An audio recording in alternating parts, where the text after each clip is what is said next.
As it says in Ecclesiastes 9 verse 1, For all this I considered in my heart, even to declare all this, that the righteous and the wise and their works are in the hand of God. No man knoweth either love or hatred by that is before them. As the message says, imong gunit, or in Tagalog, hawak ng Diyos, means God holds us in His powerful hands. So every time that God holds us, our life is aligned by His divine protection and power. Amen. Worship the Lord as I sing this song.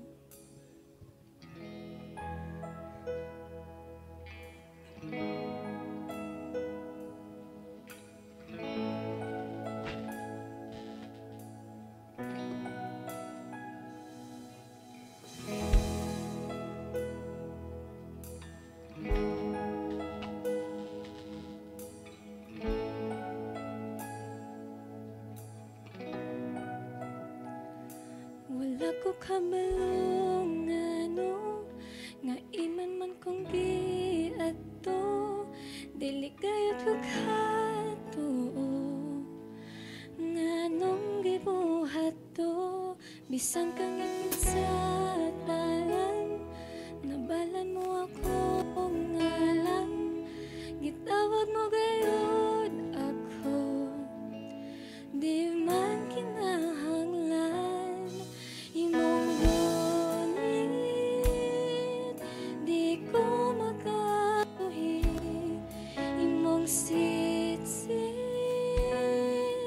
imo kong gipalangi. Gibuhat ang tanan, di man unta kinahanglan.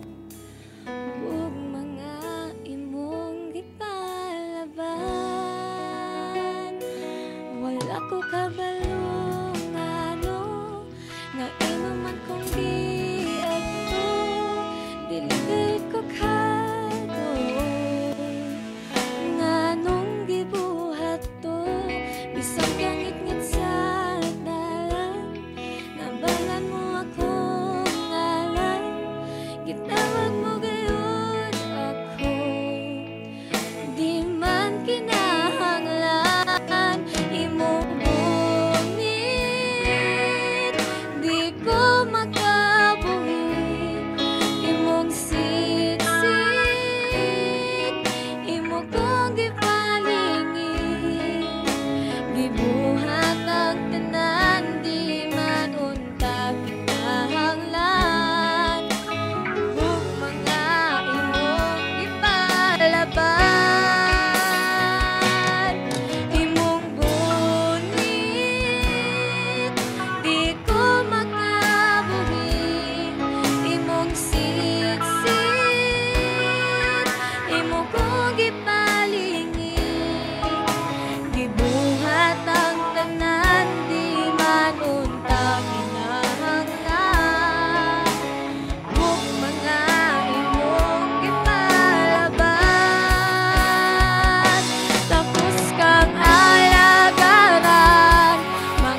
katapusan, walay katapusan.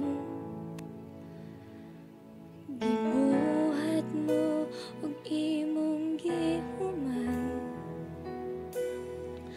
akong kapagyasan nga imong gipasan. Gipakita mo nga kaya ang tanan. Thank you. God bless.